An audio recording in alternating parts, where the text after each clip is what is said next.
Welcome to the Quark Express 2015 webinar series. This is part 2, submitting your ebook. We typically show in these webinars how you use Quark Express to do something. So this is going to be a bit of an unusual webinar because a lot of the things I'm going to show you are industry specific and not really specific to Quark Express. So you could use other applications like Word or iBooks Author to create these kind of things. So there's not so many things that we show you in Quark Express. There's more showing you portals or applications how to submit your ebook, which is maybe a bit unexpected. Before we start, some housekeeping.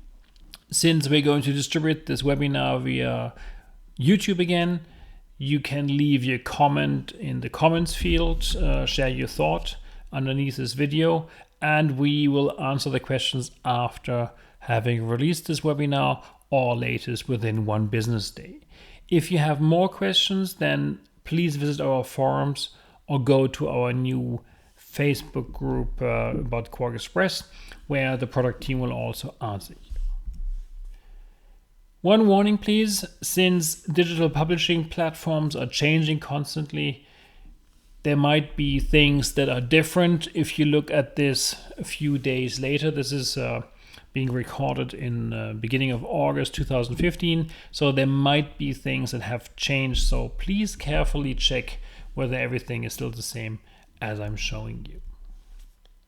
And if you're only interested in a few topics, here's our table of content. So if you just want to see how to prepare ebooks in Quark Express 2015, please just jump there. Or if you want to see whether you should use DRM, yes or no, just fast forward in this video to your topic. Before we start, let's have a look again what are ebooks. I'm not going to repeat what I showed you in the first part of this webinar series, how to create ebooks, but just as a recap, an ebook is basically a single file, like a PDF, though it's not a PDF, it's an HTML with some XML. However, like a PDF, you will need a reader software to display your ebook, and it's not an app that can run by itself, so that's something important to keep in mind. So what I'm going to show you today is, I'm first going to show you what you need to do to prepare your ebook in Quark Express 2015. We'll talk about whether you need an ISBN or not. We are going to look at 3 methods how you can distribute your ebook via your own website, via Amazon and Apple. I'm also going to talk about what aggregators do and whether you need DRM, which is the digital copy protection.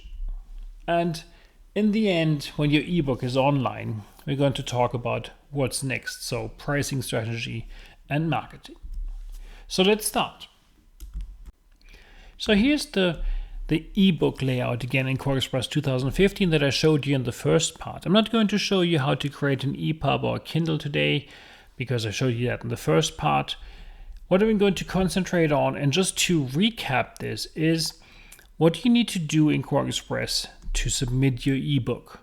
And one important thing is you need to fill out the ebook metadata. So if this is a financial report, please put that in there. If the author is Matthias, then also put that in there, and language and stuff like that.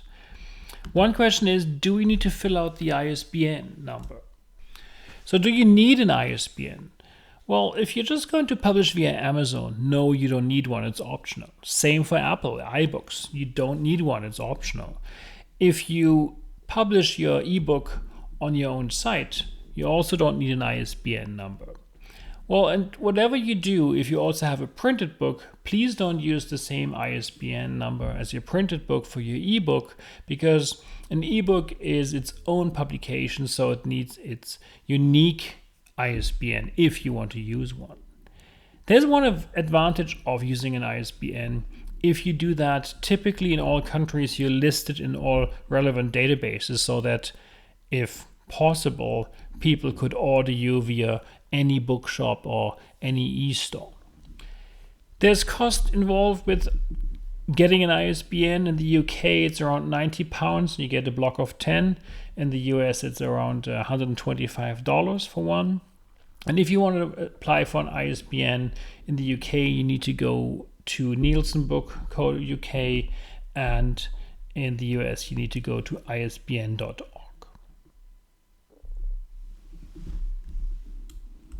So if I decide against the ISBN, I'll just leave this empty. So how do I create this EPUB? I'll just go to File, Export Layout as EPUB, and I'm just going to call this ebook, and I will export this to my Finder. I'll get a warning message whether I want to collect fonts. Yes, of course, I want to embed fonts. Of course, I need a font license that allows me to do that. If I have that, let's go to the Finder. Then I have this one file here, my EPUB file. And for viewing this, I need a reader software. So imagine you're using the simplest method, just send this via email to somebody. Well, on a Mac, you typically, when you open that, you have pre-installed iBooks. And if I open this in iBooks, which is probably the easiest thing, it's a very good reader, by the way, iBooks, then here is my ebook file. On Windows, you need an EPUB reader software being installed. Well, another method is you could host it on your website, or maybe have your own eShop that you set up, or you host this in your blog using WordPress or any other blogging software, CRM, that you have. And then somebody could view that in a browser. So let's view this in a browser. How does this look like? I'm going to use Firefox as an example, and I'm just going to drag and drop this to Firefox. And now you can see my EPUB within the browser. Of course, since browsers can't yet, by default, display EPUBs, you need an add-in or an add-on or plugin for your browser. So what I have installed here is the EPUB Reader plugin, which is available for Firefox. And this way, my browser can display my EPUB. So that's a very easy way of doing that, by using your website or by sending an email, since an EPUB is just a single file. It's very similar to hosting a PDF again. Remember, it's an HTML file that doesn't look like one. Your own web shop or WordPress, as I said, is an option. However, if you do that, and the quality of EPUB readers does differ, so especially when you're on Android, or well, you don't know what devices your users or your readers are going to use, then it might be that some of the features of the EPUB is not displaying, so the reader acceptance might be low just because the quality of the EPUB reader on the platform or on the device isn't as you expected it. So maybe in that case, you better use a PDF. And one thing that you should also think about, especially when you want to sell your EPUB, do you really need copy protection? Copy protection is a difficult topic. It's really there, or it was intended to protect your ebooks and, of course, not punish honest customers. But it typically does that. There's so many examples where copy protection just punishes your honest readers, but anybody who wants to pirate or crack your ebooks, it's not that difficult to do. So just Google a bit and you'll find a lot of examples where even from large vendors, software, DRM software that is supposed to unlock when your legitimate reader just doesn't give you access. And can you imagine your readers being upset when they can't read the ebook that you gave them, though they purchased it, and they see that other people are just distributing because they found a way of cracking it? So my advice, but that's my personal advice, it's a bit your own decision whether you want to do that. My personal advice is don't use copy protection, don't use DRM for an ebook. Let's move on. So one big shop to distribute your iBooks is Apple's iBook Store. And Apple iBook Store is probably something that comes to mind when you're a Mac user. Is of course only available on iOS and OS X devices, which means you're kind of limiting your readership if you do that. On the other hand, you probably get one of the best EPUB display software or reader software that there is on the market. So if you decide to go for Apple's ecosphere, then you don't need an ISBN, it's optional. Apple's iBook store will accept EPUBs and iBooks. And of course, you need a Mac to submit ebooks. So if you're using a Windows PC and you want to create an EPUB, which you can do using QuarkXPress 2015 on Windows, and then decide to submit it to Apple's iBook store, that's not possible using a Windows machine. You need a software that I'm going to show you in a second to submit your ebook. Contrary to apps, Apple typically takes 1 working day to approve ebooks that you submitted to the store, which is actually quite quick. And if you have an Apple account already for app submission, please be aware that you can't use that for ebook submission. You will just need another account, which typically is not a problem. You just use a different email. So let's have a look how that looks like. So here I have Apple's iTunes Connect website. I'm going to sign in, and what you see is it's similar to when you do app submission, what you see in iTunes Connect. On the other hand, this is only about ebooks. So I don't have any ebooks yet, so we'll see my ebooks here. I can see how much I sold and stuff like that. If I actually want to submit an ebook, I need a special application, and this is here in Resources and Help. So if I click there and you scroll down, you will see Book Delivery. So to deliver my ebook that I just created, I need something called the iTunes Producer that I can download here. I already have downloaded it and started it. So when I log in, you will get this screen here where you can choose whether you want to submit a book, which typically is an EPUB, or a textbook, which typically or is an iBook actually that I produce with iBook Author, not with QuarkXPress. So to submit an EPUB, what I will do is I will choose this template, book, choose, and then I get this screen here where it tells me to fill out some meta information, my title, financial report, my series, my author, who's my primary, who's my secondary author, a description, categories. Is this education? Is this drama? What is it? And please take care in filling out these fields, because these are really your marketing information that your readers or your potential readers, your potential buyers will later on see in the iBook store. Once I've filled that out, I should also drag some cover art here and some screenshots. The cover art I could create in Affinity Photo, Photoshop, or even in QuarkXPress with the JPEG or PNG exporter, and then also do screenshots here, which I typically would also do with QuarkXPress using the image exporter.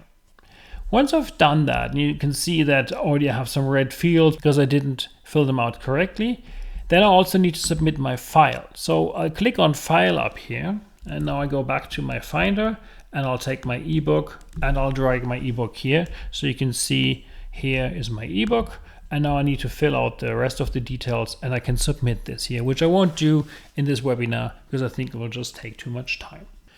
The other big store where I could submit my ebook is, of course, Amazon's. And Amazon calls it the Kindle Direct Publishing, KDP, which you often read.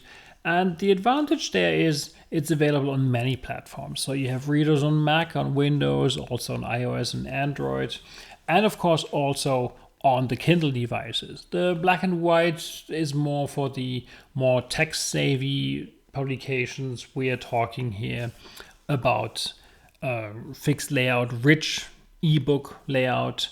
But Amazon also has Fire devices, so they're also available here. Again, like with Apple, the ISBN number is optional, so it's not necessary.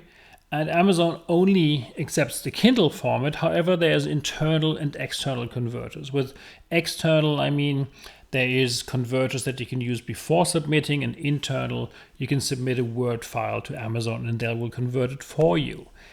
I think it's the better option to use the external converter, so get it ready and have a look at it, because otherwise you can't really proofread it to see what Amazon has done with the conversion. So let's have a look how this looks like in QuarkXPress. So instead of creating an EPUB, I'm going to export a Kindle, so not EPUB, Kindle, and it's very similar to what I've just done. I will call this Kindle so we can distinguish this, and I'll just say save. I get the same warning message. Do I want to embed fonts? Yes, I have a license for that, so I do want to do that. And now it's generating the Kindle ebook for me. Let's go back to Finder. Here is my Kindle file, and if I double click this, then this will open in the Kindle app, and here's my ebook, and you can see it the way I created this. So let's submit this to Amazon. So that's Apple and Amazon. Obviously, if you want to submit to more bookstores, maybe to Kobo or other ones, and you don't want to go to each of the sites because you can see they are very similar, but they differ. Maybe that's too much work or too time consuming. Then you can go to aggregators. What aggregators do is they submit to many bookstores. So it could be Apple's iBooks, Amazon, Barnes & Noble, Kobo, and maybe 10, 20 more that you want to submit to. Most known ones are maybe BookBaby and Lulu and Smashwords, and there's many others, so you should choose the one that you think is suitable for your need. And you should also check their terms and conditions because they do differ in how much they charge you, what their commission is. So typically Apple, Amazon, they give you 70%, they keep 30%. Aggregators, they might have different terms and conditions and might even charge you up front. So please check that first. Let's come to the last topic, marketing and prices. And I think that's very important. There's a very good read. Smashwords, being one of the biggest aggregators, has an interesting slide share. You can see the URL here, where they list a lot of the findings that they found by looking at the market space. And a few details of that were that most titles hardly sell anything. So there's a lot of ebooks in the big stores that hardly anybody downloads or buys, whereas a few titles sell a lot. So it's important that your title becomes very visible, so it's under the top selling ones. Readers surprisingly prefer longer books, so you should write longer ebooks, and ebooks shouldn't be too expensive. Most revenue is actually achieved with titles costing $2.99 or $3.99, and authors having the lowest prices actually see the highest revenues in ebook sales, which is really interesting, I think. Also, consumers, readers are willing to pay for ebooks. If you look at 2012, then free ebooks made about 100 times more downloads than paid ebooks. In 2013, it was just 91, and 2014, just 39 times more often. So you can see that the trend is going towards paid ebooks, which I think is a very good sign.